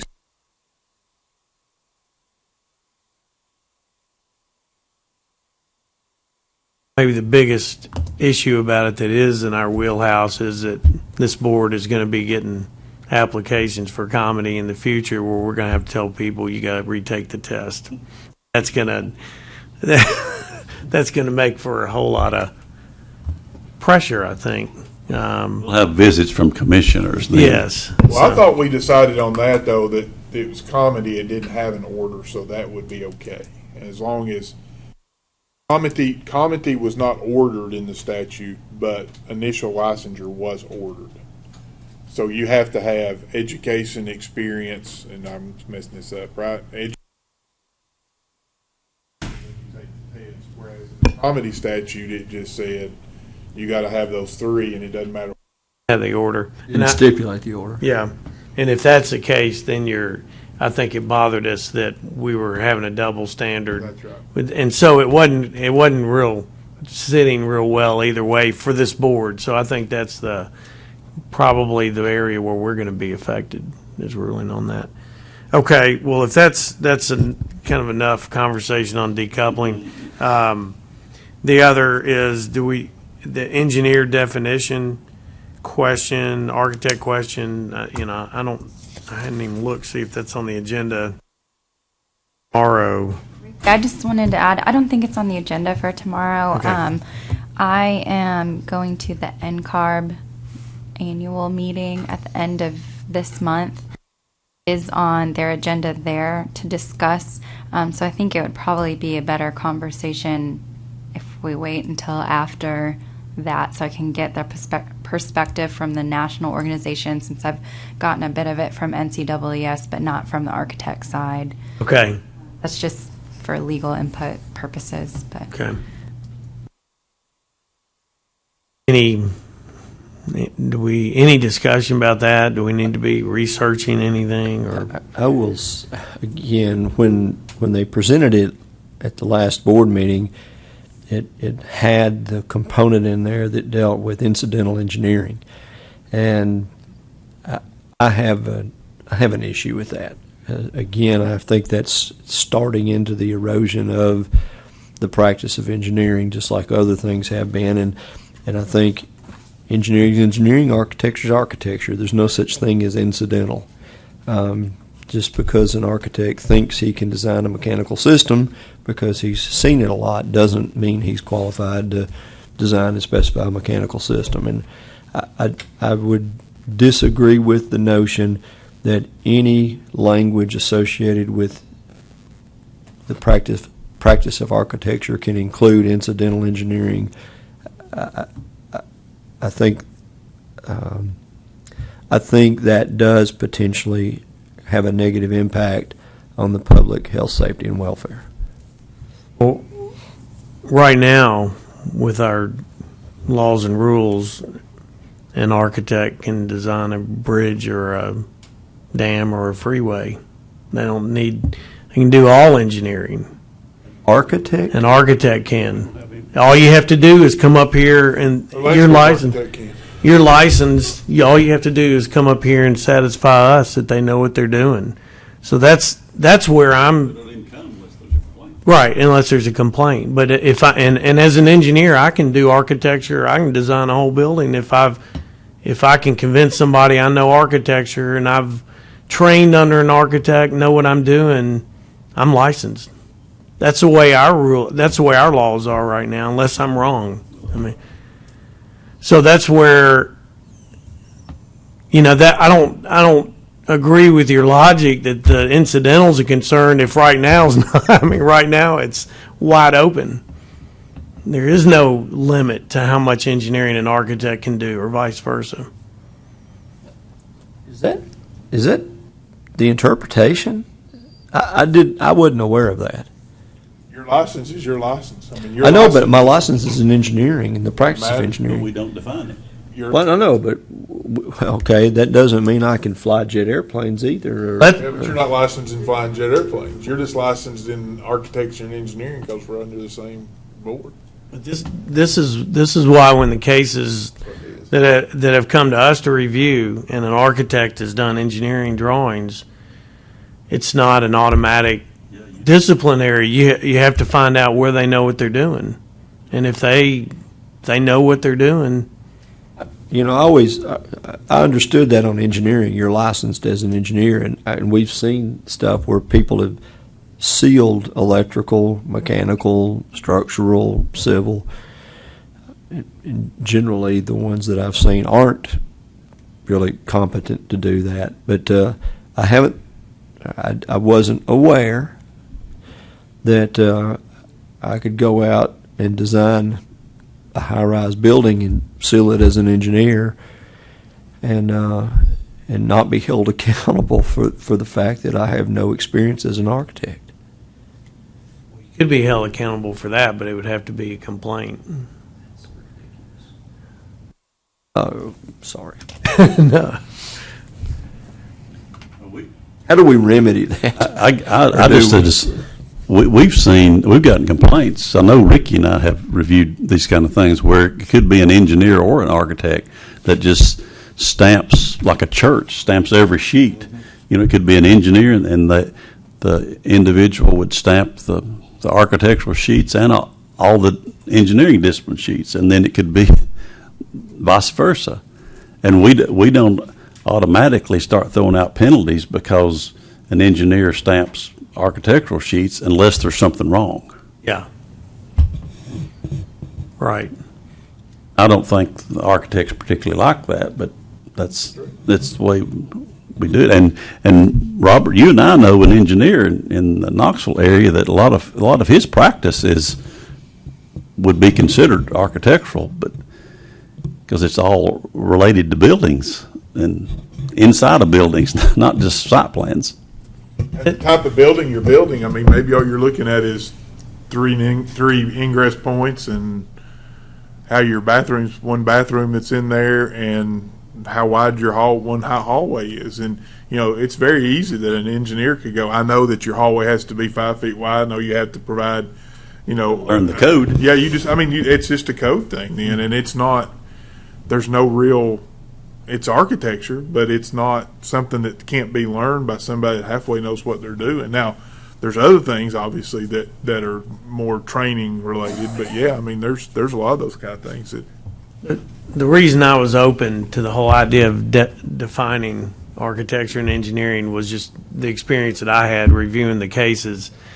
Would have been really handy to say you're an architect and you don't need to be doing engineering, and vice versa. It would have been handy to have something there. I agree with you. And as far as the incidental engineering and incidental architecture, if there was a way to define it, it makes total sense to me, because I work with structural engineers that they're totally capable of. They've got experience designing roofing systems. They build concrete block. They can do the plans for concrete block buildings and plants with doors, and they're totally qualified for that. But if there was a way to, this is what makes me think I would like to. I probably ought to do some research and pull up Oklahoma's description and see what it looks like for incidental engineering and architecture. But that would be a way to allow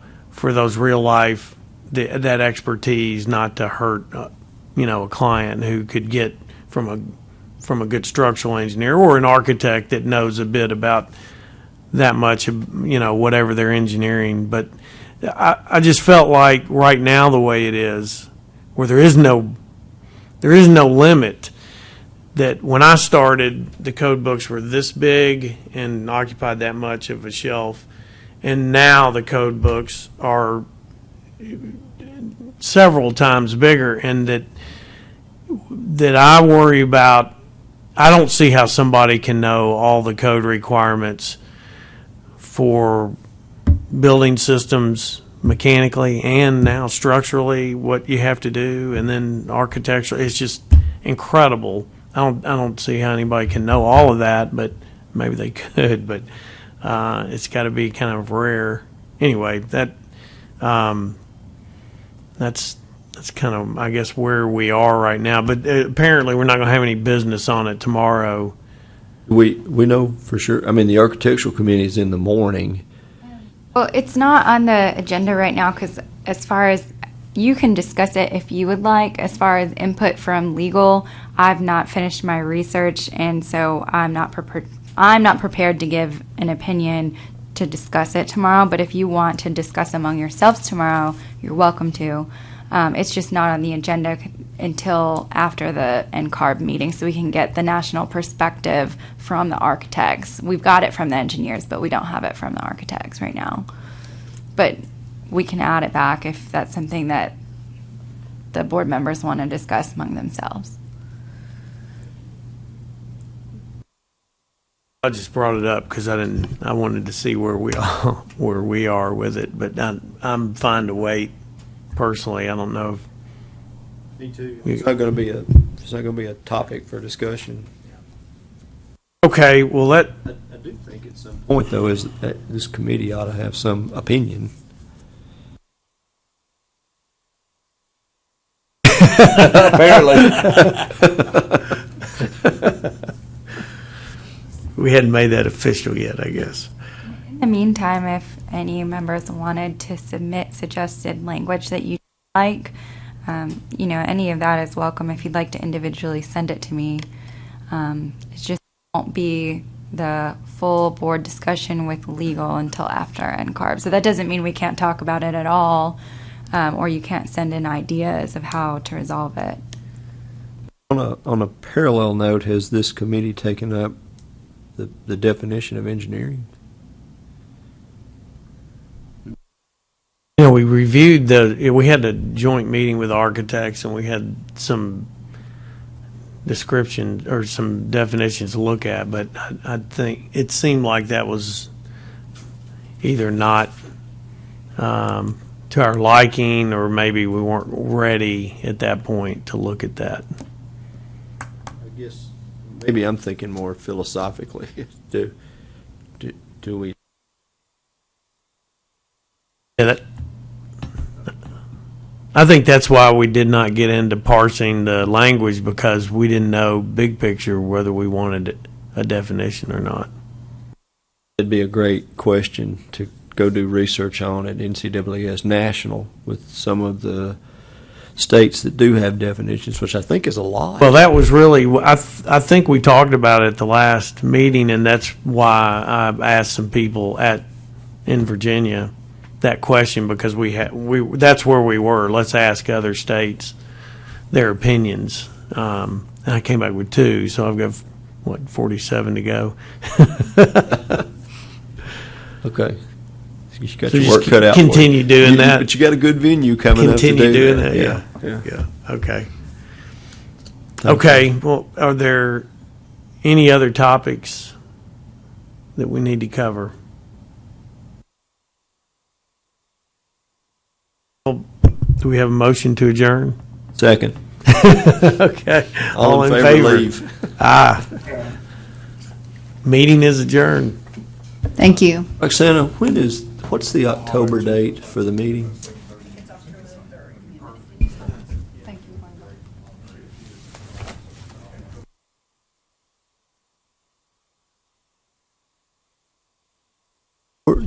Where are we?